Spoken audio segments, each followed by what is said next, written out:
Magandang gabi po sa lahat. We are now live here in Global TV Network, also in Good People TV, and of course in our page. This is yours truly, Dr. Josephine Gracie Rojo, also known as your Diet Doctora, for this Monday episode in lieu of our Friday Q&A. Now, actually, I think it's a good news that our Q&A session that is usually mostly every Friday will now become a regular this month, Mondays, Wednesdays, and Fridays. Mondays, Wednesdays, and Fridays. So that's MWF, 6 p.m. to 7 p.m. in the evening here in the Philippines. So I'm not sure, since we have a lot of followers who are also abroad, especially hi to all of our members and enrollees in our LCF Masterclass for low carb and fasting nutrition and lifestyle. Thank you so much for joining our masterclass. I am overwhelmed with all of your feedbacks and, of course, the learnings that we were able to take during the last day one of our classes. So if you have questions, for those who are not part of our LCF masterclass, this is actually your time.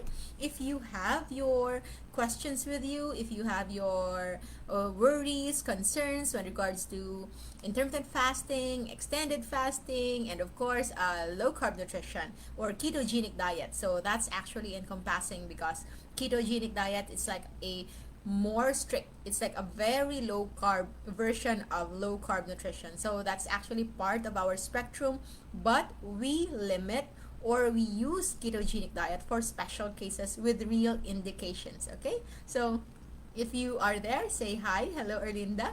Thank you so much for such kind words. Dronska Tapa Honi.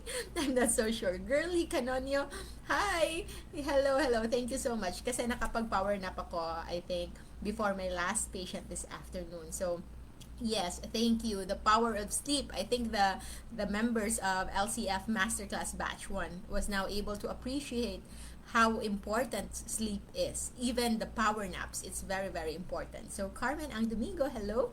Nef Perez, hello. Mirna, hello. And we have Angelita Carriaga Agno.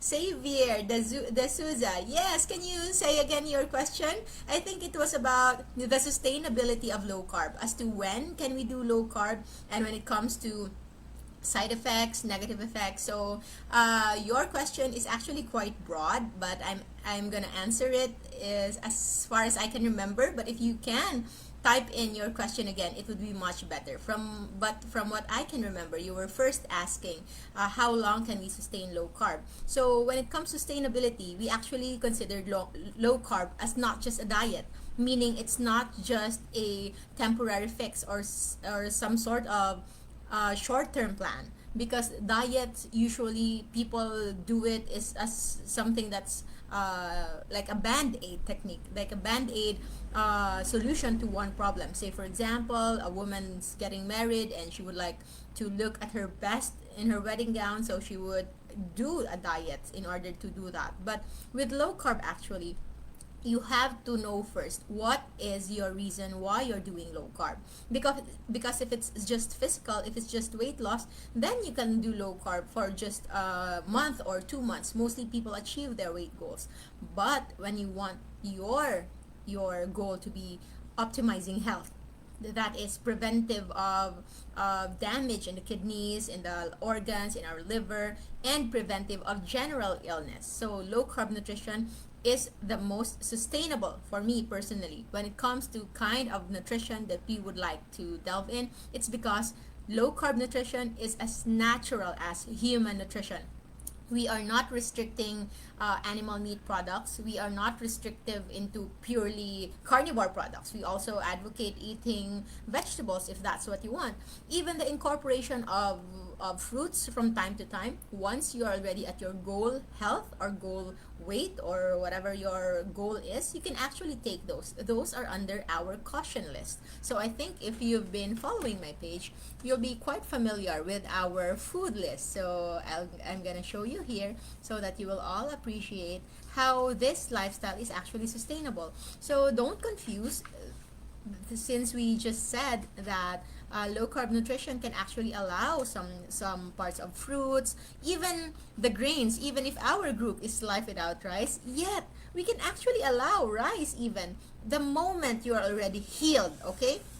So, but now, if you are still healing, and the major cause of your disability, of your illness in the first place, is too much sugar coming from all of those, then we have no right whatsoever to keep on eating them. Unless, of course, you do not want to heal faster. Like, if you want to really take it slow, you don't want to be all right and well and better as soon as possible, then you can make your progress slower. So that is your option. So in here, in our food list, so we have the caution list here. So the caution list here, these are actually under whole natural foods. So that would go fruits, and then root crops, and also grains. So that would include wheat, corn, rice, and all of those others. But we avoid them as much as we can, because we believe that by nature we are not meant to be consuming them all year round. Remember, the discovery of farming, of agriculture, was just discovered 10,000 years ago.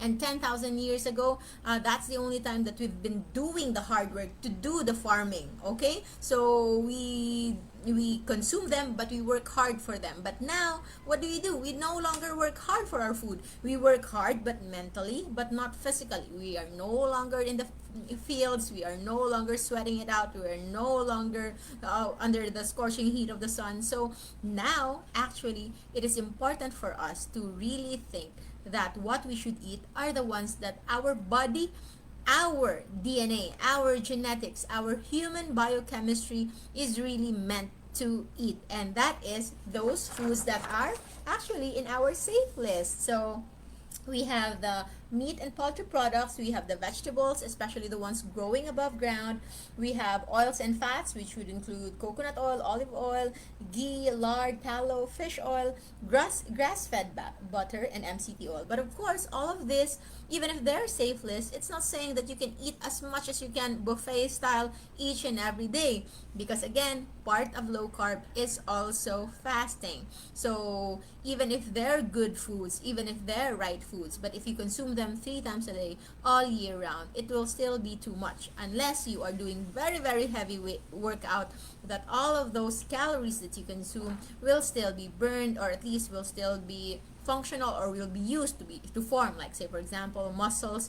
Or else you are spending too much for the food that comes to your body that is no longer doing anything more helpful. And as to side effects with low carb and good effects of it, so there are so many, but most of the side effects of low carb actually is just related to electrolyte imbalance. So for those who are listening, you know, no, and if you, of course, if you've been my patient and if you've been part of the masterclass, you'll know the basic electrolytes would be magnesium, potassium, and the most important, sodium chloride. So it's actually two, the sodium and the chloride from salt is very, very essential. Or else, if you do low carb only without properly making sure that you're getting the right nutrients, the right vitamins and minerals, and most importantly, the electrolytes that easily gets depleted each and every day, then you can have a lot of problems. Say, for example, it can range from dizziness, headache, palpitations. Some even have blood pressure fluctuations. Some will have constipation, and others can, when they do it wrongly and they confuse low carb with low calorie, they actually go into like a starvation mode, that their hair are falling off, their skin are drying, overall health is actually declining, especially first that they saw that they feel light, of course they losing weight, but they're also not functioning very well. Say, for example, they cannot focus, they cannot concentrate very well. So those are indication that you are not having enough of the energy requirement and the vitamins and minerals that you need. And as I emphasized in our masterclass, calories are important, but our body are actually used to consuming little calories, but it's not used into consuming less supplements when it comes to electrolytes and vitamins and minerals, because by nature we have a lot of of those electrolytes coming from water. But now the water that we are taking are now very devoid of any minerals. It's pure water. Yes, it is clean water, unadulterated water, but sadly it also doesn't have any minerals, especially trace elements that are also essential in our everyday processing. So I hope, Xavier, that was I was able to answer some of your queries, even just a little. But in case you still need more questions, so we can actually kindly type in your message so that I can read it again. And I'm sorry, because of the influx of so many messages, actually I can no longer make sure if I can read everything, but the ones highlighted here: Wilma Sanchez, I think he's been asking many times, effect of diet when it comes to pills. So when you're fasting, as much as possible, you are not consuming anything except water and electrolytes. And pills, although it's very very minimal, as much as possible, if you want to go into a clean fasting, so those medications are better reserved during your eating window. So say for example, if you're fasting for 19 hours, for 20 hours, so say for example you have an eating window of 12 noon to 4 o'clock, so you can take your pills at around that time. And as long with oral contraceptive pills, the most important thing there is you take them same time each and every day. So okay, so hello, I hope that answers your questions. And of course, pills are not natural, so if you can go natural, like calendar method, that would be much better. And if you don't want to have a hormonal effect but long term, and you're tired of doing calendar method, you can also do IUD implantation, especially for those who are looking into long term contraception. Because IUD, I think the ones we have here in the Philippines are copper IUD, so they don't secrete, they don't unlike OCPs, unlike injectables, and like the ones intradermal, they will have some hormonal effect because it will alter our natural hormones for women. But with IUD contraception, copper IUD specifically, it won't disrupt, or it won't intervene with your normal hormonal processes. So it's as if it's not there, but it will serve as a very very effective contraception. So hello Sir Robert. Zuyo, ciao. Doc, paano po pag may acid or GERD? Paano po ang pag low carb? Kasi 2 weeks na ako nagsisimula low carb, ina-atake po ako ng acid. So acid or hyperacidity and GERD is actually not just related to, it might be related to low carb, but low carb can only do good when it comes to your acid. As much as possible, you can try to check on yourself what are the foods that you've been eating. Because if you've been following Life Without Rice, you can actually see that we have our food list that actually differs from many of those keto and low carb groups, mainly because we have caution list here that are mostly approved from other keto groups, but for us, we put them under caution because it can be inflammatory for people who are prone to inflammation. And another one sign of inflammation is actually GERD. So we have here, I would like to emphasize, because this is actually one of those foods that people are seemingly like taking as much as they can as if it's very safe, but no, these may be low carb, these may be 0 calorie if that's what you want, but it could be inflammatory for those who are sensitive to it. Okay, I would like to emphasize for those who are sensitive to it, and that would be cheese, dairies, and all its related products, including your all-purpose cream. Yes, your favorite all-purpose cream are under our caution list. And aside from that, what we have as lifestyle modification is also important. So lifestyle is not just about food, but also day-to-day practices. So if I can give a tip for those who are trying to do low carb and having GERD or hyperacidity, can you try to make your last meal intake at least 4 hours before your bedtime? So say for example, if you want to sleep at around 10, make sure that your last food intake is around 6 p.m. If you want to sleep at 9, make sure your last meal intake is around 5 in the afternoon. And also, if not only that, you would also need to be mindful about your water intake. So if you want to have a more restful sleep and for you to have that less GERD attack, you have to have your water intake limited comes nighttime. So you can take your water at most would be 2 hours before your bedtime, and comes morning on your daytime you can just take all the water that you want. So I'm not gonna limit your water intake. If you want to take 2 liters, 3 liters, it's up to you. But actually taking more than 2 liters will actually won't have any more added benefits. So it's just another extra work for your kidney that also doesn't need more work. Okay, so try to do that, and I hope it will do you well. But if not, I really advise to seek proper consult, because some episodes of GERD, and especially those with hyperacidity and ulcer formation, are actually better treated first before they do like some sort of intermittent fasting or low carb. But eventually everybody, majority, there's only very few people who are contraindicated really to do fasting and low carb, but generally it is safe. So Myra Makutay, been into LCIF for 3 months now. What could have been the cause why I feel bloated? So you can look at your foods. I myself personally, I eat more on the meat because vegetables makes me bloated. Okay, even if they're low carb. I'm sensitive actually to FODMAP. So FODMAP. So FODMAP is a fermented oligo di mono a monosaccharide. Okay, so it's all under the fibrous family of vegetables. So they get fermented in our stomach, but if we are sensitive to it, it can cause us bloating, it can cause us some degree of stomach upset if you are sensitive to FODMAP. So try to check your food when which of them are keto approved, low carb approved, but are high in FODMAP. So the most common I think would be cabbage, some certain fibrous like the ones oxalates also FODMAPs, and the ones rich in oxalates like nuts, even if it's almond nuts. And of course we also have coconut. So coconut can also have a lot of that, because as we consume many coconut flour,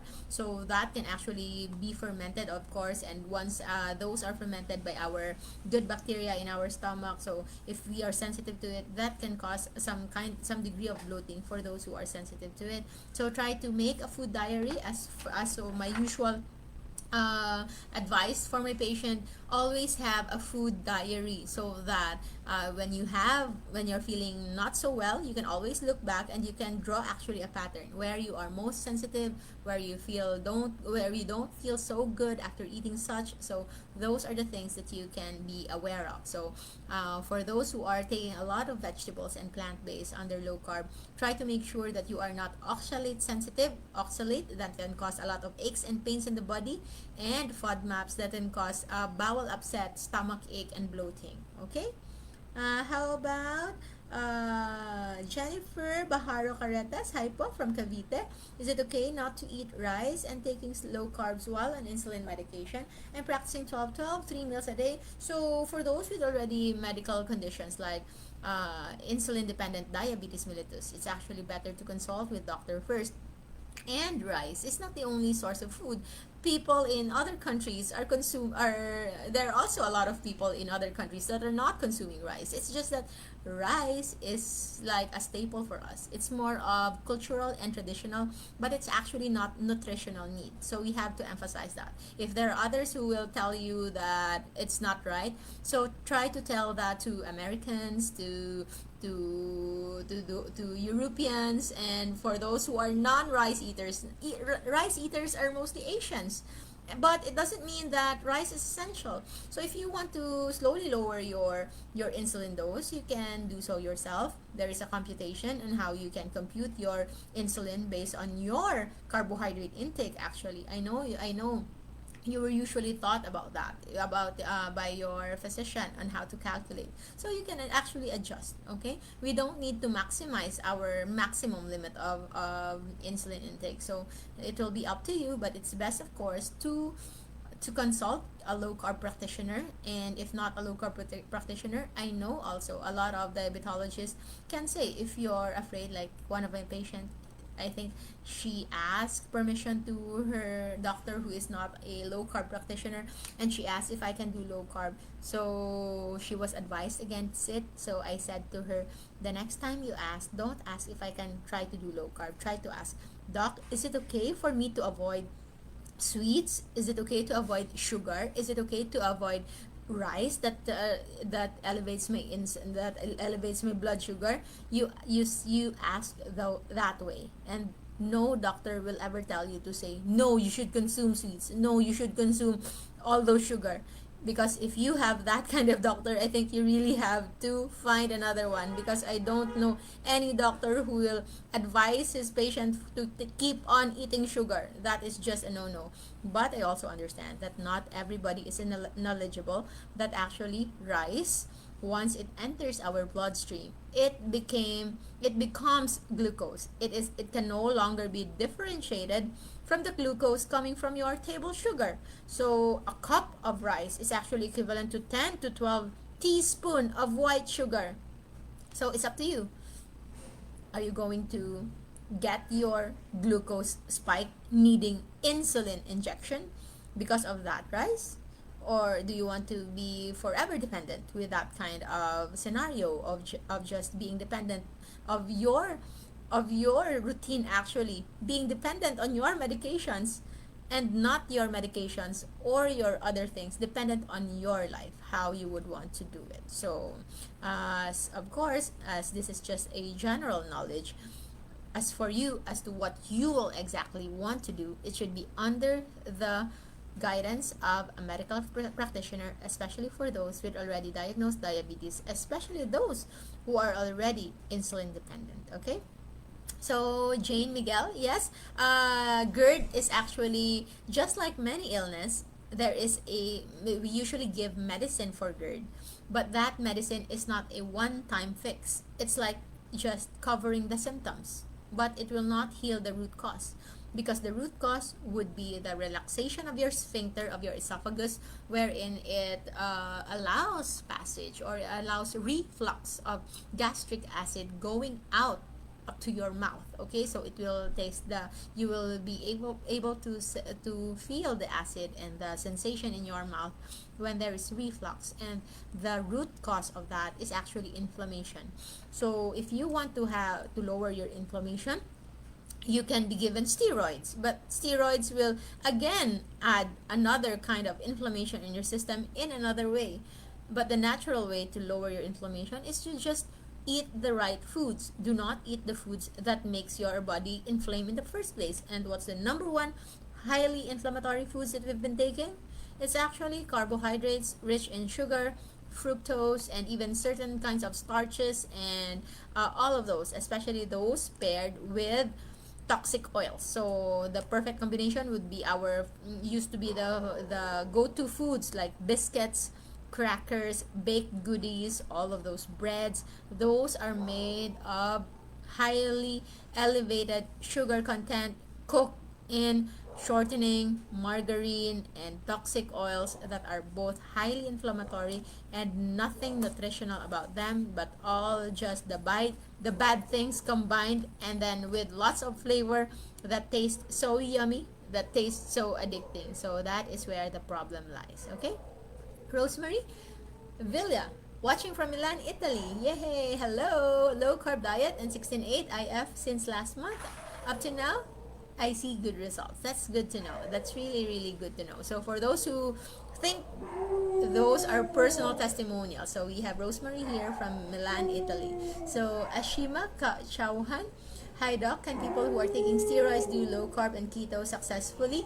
Yes, they can be successful, but not as successful, okay? Because even if you're doing low carb, even if you're doing keto, your body will keep on producing glucose, because that is what steroids do. It will induce gluconeogenesis. It will demand glucose. So doing low carb will make your overall glucose burden less, because you will lessen the one, because before you are eating a lot of glucose and you are making more glucose from your steroids. But when you do low carb, you are now going to just have a glucose spike just coming from steroids. But of course, once you heal, it is really really important to try to wean off from steroid. What is your steroids for? Autoimmune disease, asthma, allergies. Those are made by inflammation from low carb in the first place. So actually, doing a healthy lifestyle like low carb and doing it properly with the right guidance can make you wean off from your steroids itself. Okay. And what else? Gian Diaz Mangahas, paano po diet sa PCOS? So, PCOS is just a symptom. It's part of the spectrum of effects of insulin that is already too much in the system. So, insulin resistant. Okay? So, we thought before that those women with PCOS are just fat. They have like hirsutism, or the ones that they have mustache here. They have a face that's becoming like male-like. Okay, so they have a masculine feature even if they're female, and some are fat, some are overweight, some have a lot of acne, but actually not everyone. Others who have PCOS are looking like very very feminine, very slim, but their ovaries are having a lot of cyst formation. So we can see that the effects of insulin can be different in many people, in different in from person to person, but it will always have that bad effect. So if you want, you can start first by asking what made you become insulin resistant in the first place, what made you develop PCOS in the first place. And the answer usually to that is that usually the added sugar and overall carbohydrate intake. So we always go back to our food list. So usually the danger list, so where is it? So the danger list, so these are the things that must be avoided. So ultra processed products, pastries, pasta, we also have chips, desserts, cakes, ice cream, okay? So all of those, baked products, french fries, corn, potato fries, so all kinds of sugar, brown, cocoa, agave, honey. So we have corn syrups and the processed oils and condiments. If you're using canola oil, sunflower oil, safflower, sesame, other most vegetable oils, margarine and shortening, and the worst kind of drinks. We have regular soft drinks, fruit juices, even the zero-calorie soft drinks are not allowed. Beer, milk tea, fraps, and all of those processed drinks that we've been poisoned with and we've been brainwashed to drink because they are Instagrammable, they look good in the photo, but they are doing damage to your body. So if you want to reverse that, just try to look into our food list and see how you're doing, what kind of foods that you've been keep eating, so you can now try to focus on the safe list and see how you will react. Okay. Aurora Rosas, hi doc, what if you have stage 4 CKD? Are they allowed to eat meat and veggies with salt? So stage 4 CKD or stage 4 chronic kidney disease is already part of the end stage kidney disease, okay? So if we are about to think of it, it got damaged actually, not because of meat. It's not because of salt, but it's still because of too much sugar. It's just that the moment it's already damaged, the body is already not capable. The kidney is no longer not capable of actually filtering properly. So the salt gets stopped and all of those gets problematic. But if the patient is still not on dialysis, so actually we still have some preservations. We can still preserve some parts of those kidney that are still functioning. And one way to do that is just to remove the inciting factor in the first place. And what is that? It's actually just sugar and carbohydrates and all those toxic foods. And some proteins also can be damaging. If it's mostly, with my experience a lot of kidney damage for those who are consuming a lot of plant-based proteins like beans, legumes. You also have nuts when eaten too much, so that also can cause a lot of kidney damage. So it's really better if you can try to eat the foods that are safe. So meat, vegetables, for me, they're all okay, but given of course they're not to be taken all day, every day, 3 times a day, or else you're not doing yourself any favor, because in the first place, again, we are not built to keep on eating 24 hours a day, even 12 hours a day. Eating 12 hours a day is just too much. It should be done maybe once every month or once a year to be eating 12 hours a day.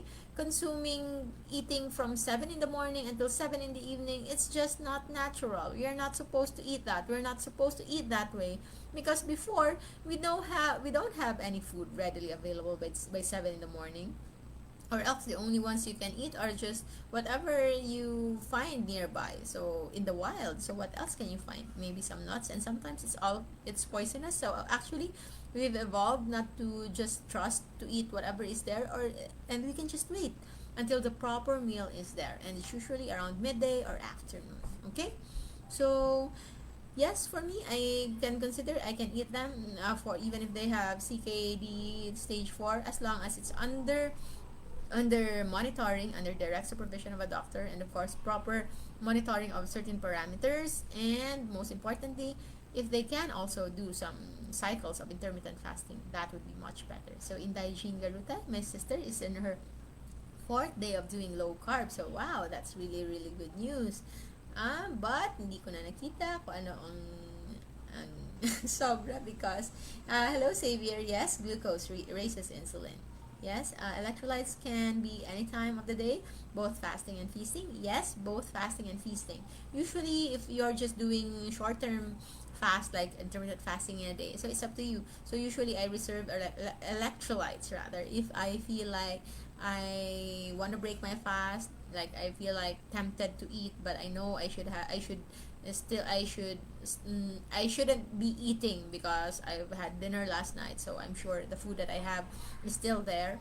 So I can drink my electrolyte drink to help me bridge the gap from that hungry time until my desired eating window. Okay? Hi Doc, is it normal? Magkasipon ako until 3 days ang wala akong maapangamoy. So, it's not normal, of course. But if you have that, since we have a pandemic, better make sure it's not COVID. And if it's COVID, and what can we do? So, what can we do actually is to make our immune system strong. So, what can we do to make our immune system strong? Just eat right, and no need to eat when you're not hungry. And so, there's even this theory that the loss of sense of smell in COVID and in most viral infection actually is a signal for our body to stop eating.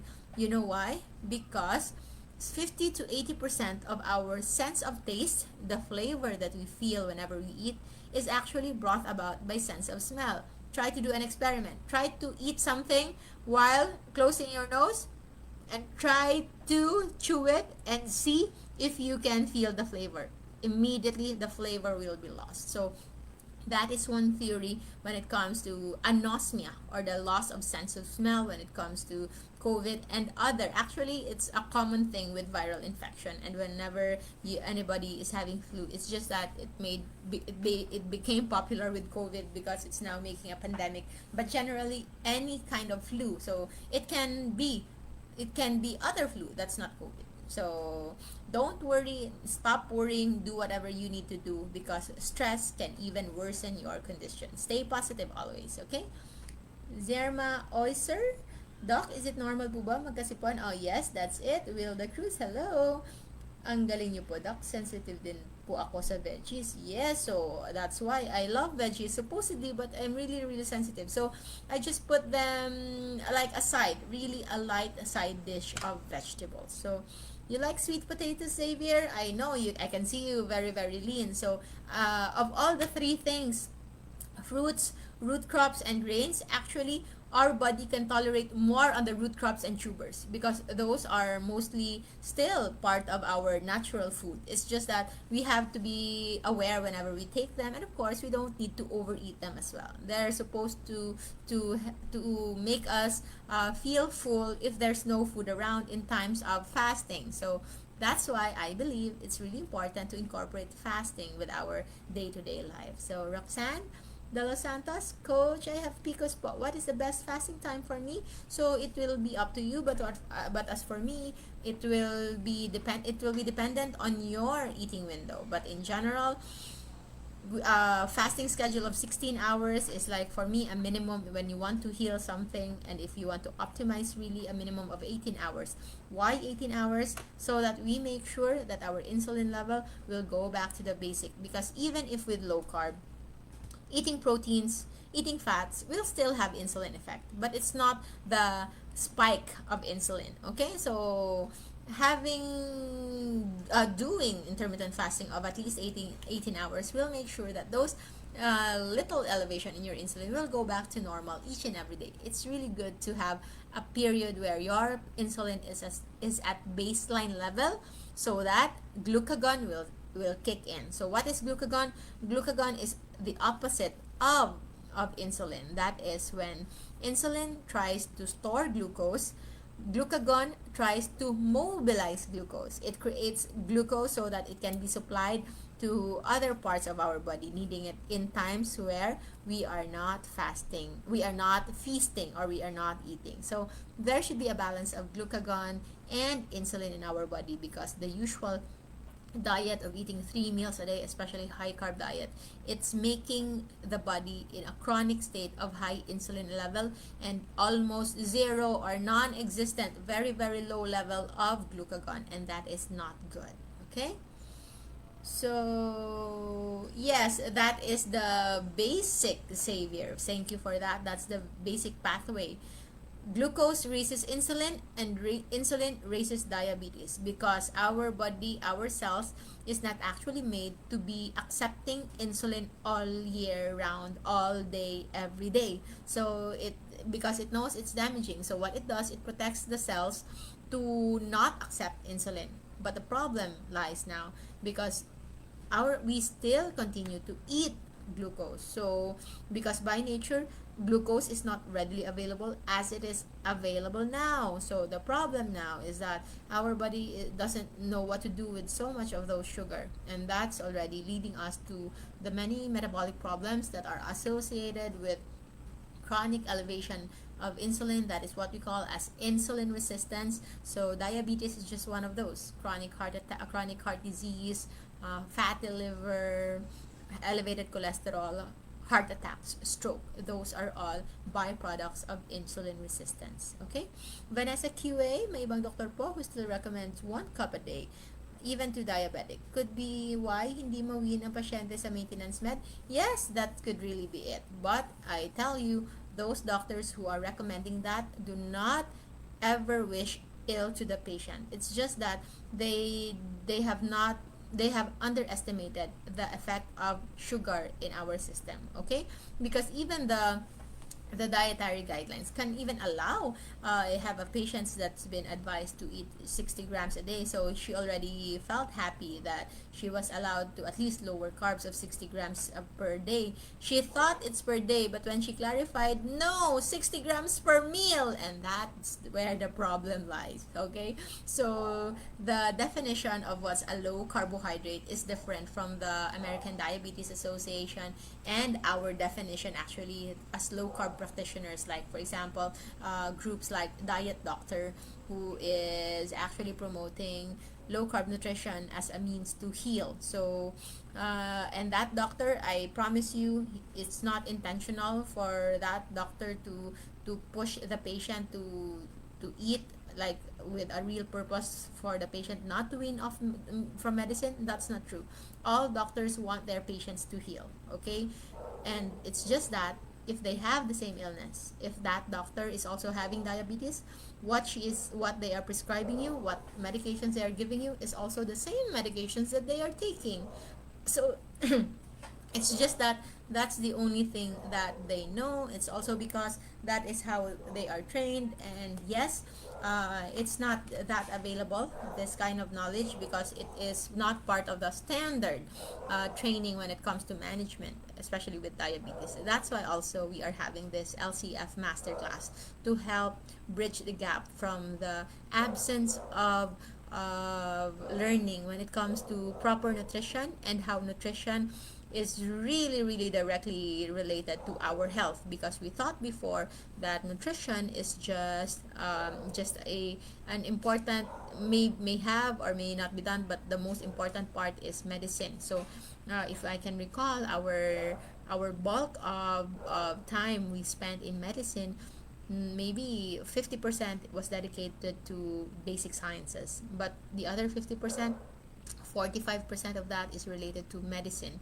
how medicines interact with our body, how we need medicines, and barely 5% is related to how food really is the cause and how we can actually manage by dietary modification. So all of those guidelines actually will tell you to address a certain illness with lifestyle modification and dietary modifications in the first place. However, as to how to do it exactly, that is the problem, because it was not stated there. And of course, a very low carbohydrate diet was not even promoted, especially because nobody would sponsor it. Who would sponsor those kinds of suggestions? The vegetables, the cabbage, is there a cabbage industry? Is there a lettuce industry? Is there an organic meat industry who can sponsor that? Of course not. Nothing will sponsor that. And how about fasting? What pharmaceutical company can benefit from fasting? Of course not, because fasting will take away the needs of many things. So now maybe some, for to some degree, maybe the electrolytes, but those are minimal. And even those electrolytes, you don't need to buy in tablet form. You can even have them in your food. There are electrolytes,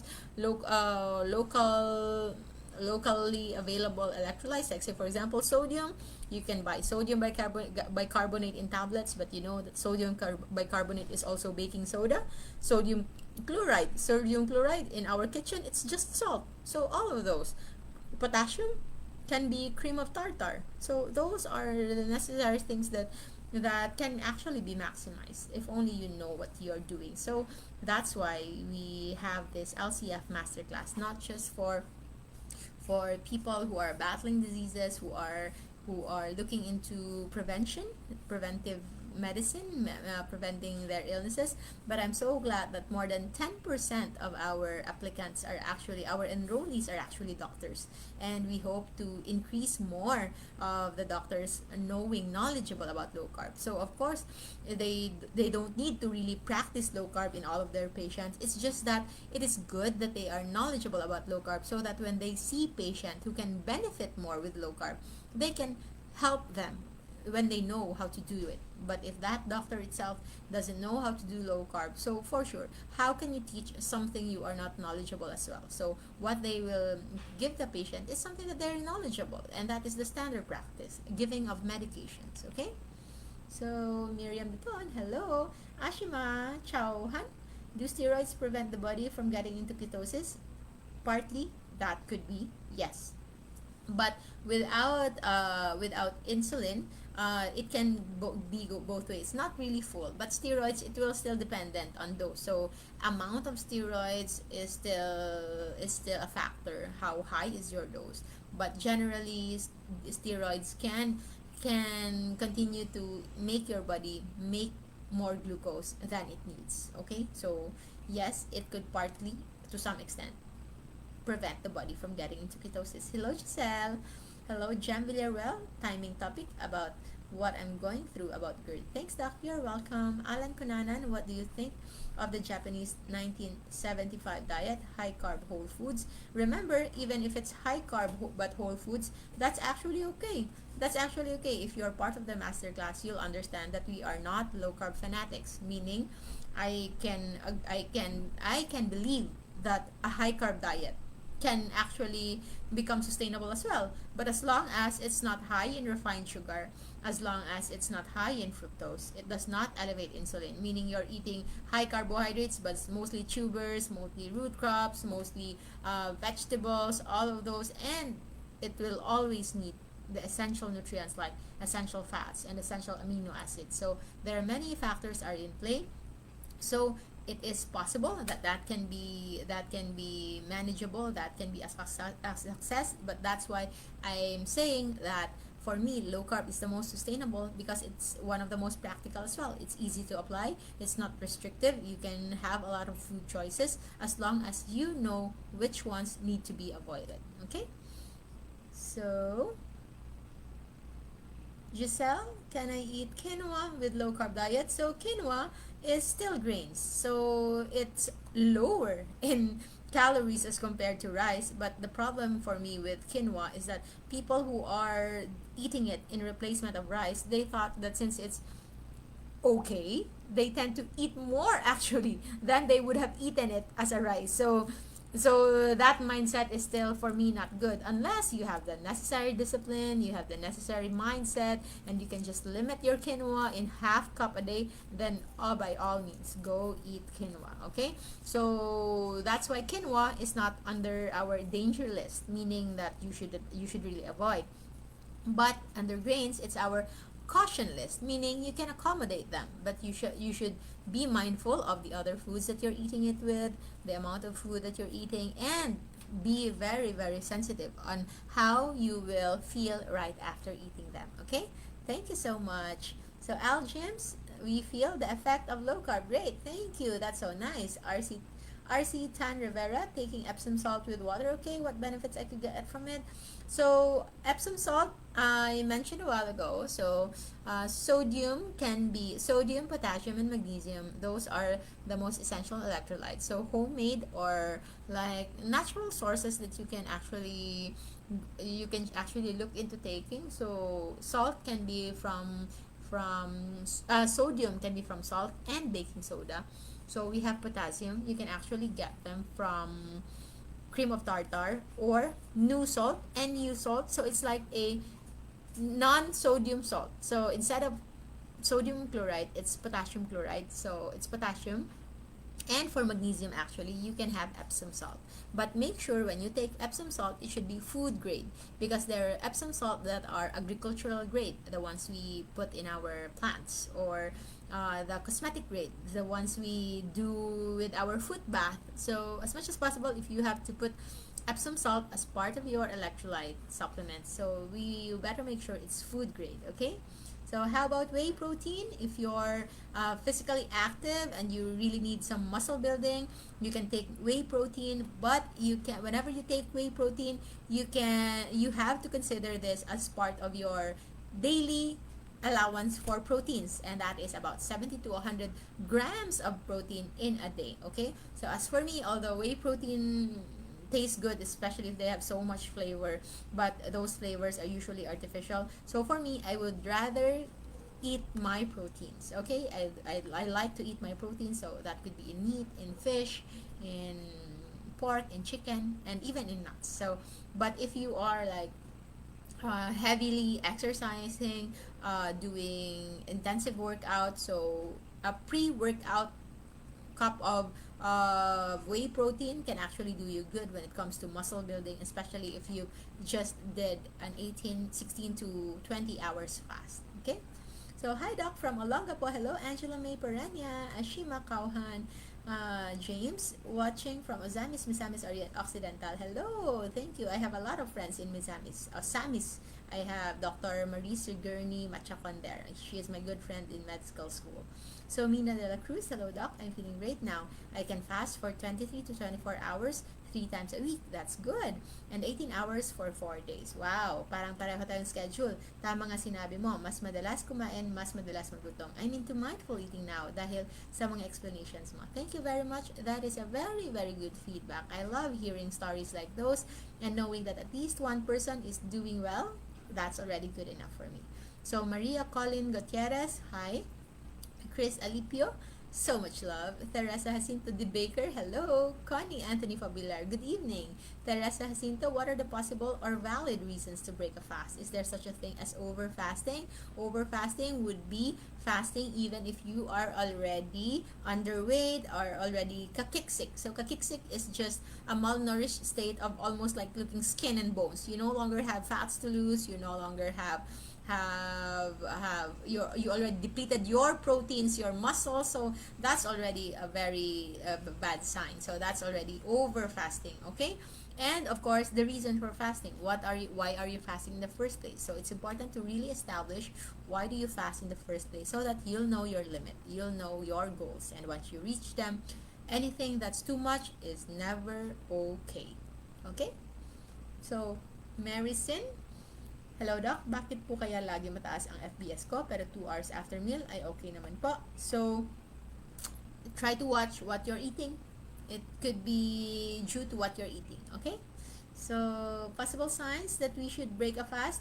Actually, especially for those who are already appetite corrected. So, say for example, they no longer depend on time on when to eat. They're appetite corrected when they know when they are sensitive enough with their bodies that they know when they need nutrition. Okay, so if you haven't checked my YouTube channel, I actually made a video on the different types of hunger, so you'll know how to differentiate them. And if you know that it's really a nutritional hunger, then you can eat.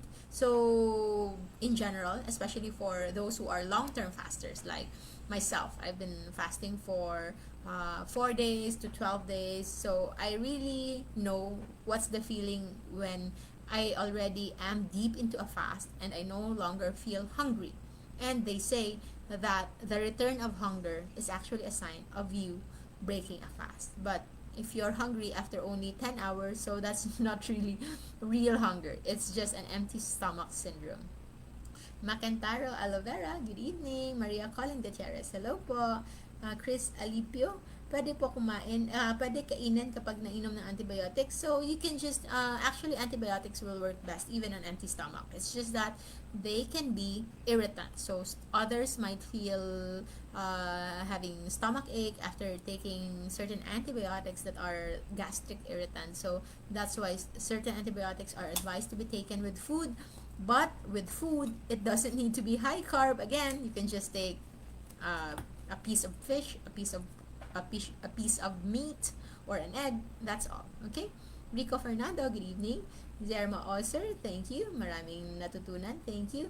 Hi, Sister Corazon. Bukag, hello. Hello. I can see a lot of our LCF Masterclass students here. Annabelle, Doc, what to do po for a few days na feeling thirsty, dry mouth, and numbness, tingling sa fingers po? So those are mostly dehydration, either from water and electrolytes. So you make sure that you drink them, and with intake of water, try to not take it in bulk. Okay, like you will drink 2 straight glasses now and then not drink for 3 hours and then drink 3 glasses again. So as much as possible, you try to divide them accordingly. So actually for us, we used to do that, but the moment we incorporated dry fasting each and every day, so our last water intake is around 8 in the evening. So by morning, actually, we start drinking by around 10 in the morning, and we notice that our thirst signal are actually becoming normal. So every hour we can drink a glass of water, and after an hour we already feel so thirsty. Those kind of things we never felt before. But so I call that actually thirst correction as well, because sometimes we have been having irregular water intake that our thirst is no longer that reliable. So sometimes we can go on whole day without feeling thirsty, but our body is actually needing more water. Okay, so you have to be very sensitive with your body as well. And we still have a lot of questions, but our time is almost up, so we already have a minute left. Thank you so much. I will get another Carmen Brett Sher, Medical Director of Diet Doctor. Yes, I love Diet Doctor. I'm so happy to be a part now of Diet Doctor Glossary of Low Carb Practitioners Worldwide. So yes, we have a page, Life Without Rice. You can get inspiration from there when it comes to food. Safe list is posted in our Life Without Rice group. Thank you so much, my dear brother Alvin, for doing that. And Low Carb Feasting and Fasting Community is also another group, because Life Without Rice is mainly dedicated for food inspirations, but for other queries and questions, Low Carb Feasting and Fasting Community is very open for those who are seeking advice or tips, for those who are into low carb and fasting for quite a long time. LCF Masterclass, however, I'm sorry, I cannot invite everyone because it's an exclusive private group for LCF Masterclass Batch 1 enrollees. Thank you very much. I think Adlai rice, somewhat similar with quinoa rice. Okay, so it's still grain, only have lots of fiber, lots of lower calories, but still eventually that can have some insulin effect. If new salt is not available here, any other substitute, cream of tartar. Okay, you can have that. Okay, so I think we already have so much. Thank you so much for all your questions. But don't worry, we will do another live Q&A comes Wednesday and this coming Friday. I'm so excited. I would like to say hi and special greetings to each and every member. 110, 109 members of LCF Masterclass Batch 1. Thank you so much, and I'm so excited. I'm gonna prepare again for another week, another Saturday of jam-packed learning. And of course, it's not just something about medical learning, but it's also about mind setting and overall wellness in general. Thank you. Have a good day, each and everyone. Have a productive week ahead. Always remember to stay low carb for us to always stay safe. Thank you. Bye bye.